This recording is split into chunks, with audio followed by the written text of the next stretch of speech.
Hey everyone, you can call me M. And today we are going to be checking out probably my favorite fragrance from Khadlaj, which is Shiyaka Shadow. Now before we go ahead, let me tell you from the get, I really love this fragrance. It's probably one of my favorite blue fragrances of all time. If you don't already know, it is a clone or an inspired by of Carolina Herrera's Bad Boy Cobalt, which I have used before and have tested side by side with this one. Now before we go ahead with the review of this fragrance, I know some people had joined my channel after reading some of my reviews on the Indian fragrance subreddit Desi Fragrance Addicts, and are probably wondering where's the review for this fragrance that I left a review for on that same subreddit and said that the video was going to be coming next week. It's from an Indian house called My Perfume Secrets. I was gloating about this fragrance and I still stand by it. The reason why I haven't come out with a full-fledged review for this one is this.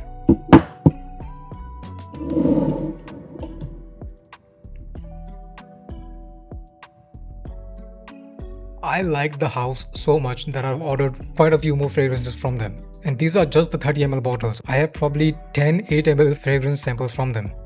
So I thought instead of making one video on just decision, let me buy some more fragrances from My Perfume Secrets and make a full-fledged video on them.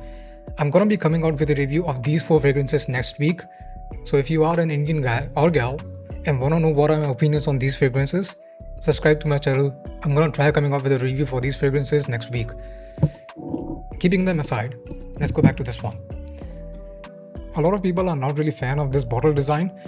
I am kind of 50-50 on this one. I don't hate it, but I don't like it either. It feels sturdy, it doesn't feel cheap at all. It's just that, I don't know, there's something about this bottle design that just looks tacky. Maybe you like it, but either way.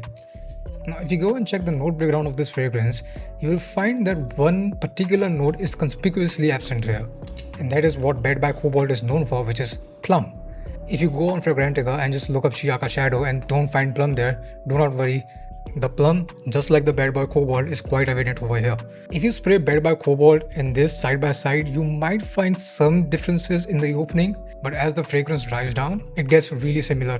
As soon as you spray this one on, you get a sweet shower gel juicy opening. It has a slight tang to it, which is common with almost any fragrance with grapefruit in it, but the opening smells super fresh and juicy. You're also hit with loads of lavender. It's citruses from grapefruit and lavender that are doing the heavy lifting here. Lavender here is not at all like that barbershop Naxos or sartorial fougere style. Neither it is done in that Haltane / oud for greatness earthy style. It's quite fresh, soapy lavender. Not at all like barbershop-y. The opening also has a hint of fresh spiciness from pink pepper.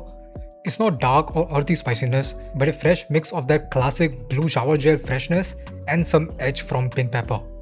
As it dries down, it retains that freshness from the opening, but that takes the backseat and it starts to settle into a juicy plum fruitiness, mixed with some woodsy and earthiness textures. It has a green sort of wet soil type of texture to it that Bad Boy Cobalt is famous for. And to my nose, it's at least 80 to 90% similar to the OG, especially in the dry down. In the deep dry down, it turns into a mix of muskiness and oakmoss and slightly chocolatey patchouli. The good thing is that it retains that freshness throughout the journey. Like nowhere in the entire journey does the fragrance abandon that fresh backbone. Even when some woody and earthy notes are in the foreground, the freshness still lingers on. The fragrance leans a little bit more to the youthful side, but I believe anyone could rock this one. It's very easy to wear, it's very easy to dress up or dress down, works in almost any weather. Maybe go a bit easy on the sprays in high heat, as the mid-juicy dry down can be a bit much in the summers, but other than that, you can rock this anywhere, anytime. Personally, I really like to wear this a lot at the gym, and surprisingly, this thing pulls a lot of compliments. I mean, it is that fresh blue DNA, so of course it's gonna be mass appealing, but because it's not a fragrance that's heavy on aldehydes, as let's say Savage EDT is, a lot of people find this really inoffensive and pleasant. It leaves a really sweet central behind you, is quite mature and yet easy enough that people associate it with good vibes. I personally love it. Like I said at the beginning, it is my favorite Khadlaj fragrance. Performance is quite solid for a freshie as well. It's not beast mode or anything, but for a fresh fragrance, it's decent. It projects quite well for 1 to 1.5 hours depending on the weather and lasts around 6 to 7 hours. And of course, like any other fragrance, it lasts slightly longer on clothes. In terms of longevity, I would give it a solid 7 out of 10. The best thing about this fragrance is just how well blended and smooth it is. I mean, for the price you get almost no alcoholic blast. It transitions really well from that fresh grapefruit and lavender to that plum fruitiness in the mid to a dry down that's earthy and musky with some patchouli in it as well. Nowhere does it feel like you spent $30 for this fragrance. I mean, that's how much I paid for it. This is a great everyday fragrance. It could easily be your signature scent. If someone asks me, give me one cheap fragrance that's dumb reach that I can wear anytime, anywhere without thinking twice, and I just wanna smell good under 40 bucks, I will definitely point them to this fragrance. It is that good. There is not a single occasion or time I can think of where you cannot rock this one. It's a super versatile, everyday, fresh out the shower, clean fragrance. That's it for this video. If you like this review, make sure to hit the subscribe button down below. And for more reviews, stay tuned. Goodbye everyone.